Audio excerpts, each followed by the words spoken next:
Disclaimer, this video is 100% opinionated. If you have any opinion different from mine, by all means leave it down in the comment section below, but I ask you respect my opinion and the opinions of others. I'm fairly new to anime, so I may not be as informed, but everyone is entitled to their own opinion. As always, leave a like if you enjoyed, and enjoy the video. What's going on, guys? My name is Angie Pants, and today I have another anime review for you guys. This time I'm going to be reviewing an anime I watched called Rosario plus Vampire, and this anime was recommended to me by my friend Jerry Firestar108. His link will be down in the description below. Before we get started, I would like to point out that I haven't watched any anime like this one before, so you may or may not agree with me, but that depends on your opinions of the show. Without further ado, let's get into it. First off, as usual, is the story and concept. The concept for the show, although cliche, was quite good. The story is about a boy named Skune Aono who accidentally enrolls in a high school called Yokai Academy. In this high school, it is basically a high school for monsters. Now, one of the reasons I felt like this anime so much is because it combines so many different genres of anime. It is a romance because the entire show is centered around a fight between female characters for the love of Skune. It also possesses a comedic vibe with some lighthearted comedy and big bouncing breaths. It also has a little bit of slice of life because in the end they are just high school students doing normal high school activities like the newspaper club. Not to mention the fantasy aspect because it is a school for monsters after all.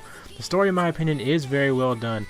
This, as I previously mentioned, is the first anime I've experienced of its kind, so in the beginning I was somewhat skeptical and I even considered dropping it because it was so different from what I'm used to. But I decided to stick it out and I'm certainly glad I did. There are some negatives we found as well. The story was a little bit obvious, as with most romances and harems. The main character, Skune's love, obviously lies with the first character friend he meets at Yokai, Mocha Akashiya. I personally didn't like it in this case. Even though he has all the other girls, he still falls for the most obvious one.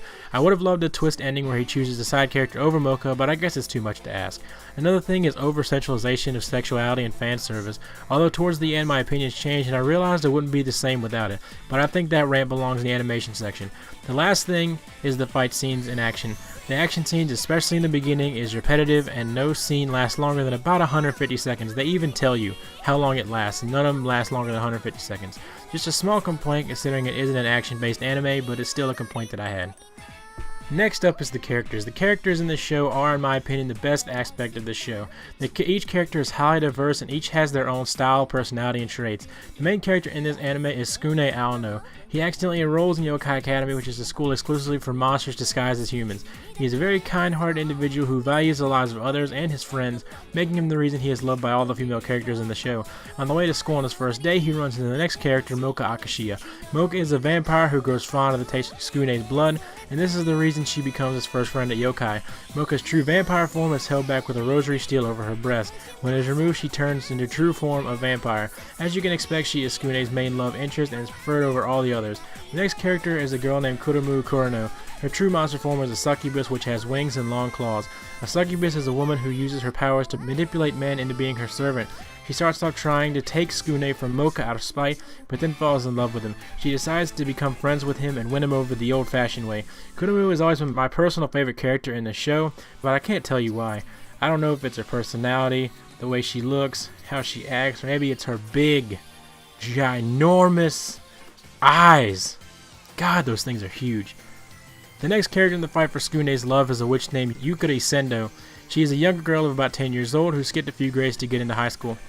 At first she admires Mocha above all, but she, along with the others, grows to love Skune. She is often teased by Kurumu for her childlike body and small breasts. The last character is Mizure Shiryuka. She is a snow woman who admired Skune because she felt they were one and the same. She has an obsession with freezing people and loves to stalk Skune. I would talk about Ruby, but that's a long story. As I mentioned, the characters are my favorite part of the show and I'll miss each and every one of them as I moved on to new animes. The animation in this show is overall good. Nothing really stands out, but there are no real problems. Action scenes flow very well and each character's design stands out and makes them individual. The only problem I found was with the over-sexualization of sexuality and fan service, although it did grow on me and make the anime better overall in the end. I mean, there are panty shots everywhere. It's literally panty shot, panty shot, panty shot. If you're a female character in this show, you will have a panty shot. Even if you're a kid, panty shot. Right in the middle of an action scene, panty shot. It was a big problem for me at first, but in the end, the anime wouldn't have been the same without it. It added a much welcome comedic aspect. There really was nothing funnier than seeing Skune's nose burst out into blood as he caught a glimpse of one of the female characters without clothes, or watch him suffocate with his face in a huge pair of boobs. Overall, this anime is one I'm glad I watched, and definitely glad I didn't drop it and gave it a chance. This anime is one of those that I felt genuinely sad when I finished it. The story and concept are very original and well done. I love each and every character in the show because each has his or her original traits that makes them special. Although the show doesn't have much to speak of by way of action, the romance, although obvious, is very well done. As well, the comedy aspect had me laughing the whole time. This anime includes a bunch of different genres of anime, making it that much better. I would give Rosario Vampire a 7.5 out of 10, and it's definitely worth at least the time to check it out for yourself. So that wraps it up for this anime review, guys. I hope you guys enjoyed. As always, hit that like button if you did, and tell me what you guys think of the new layout.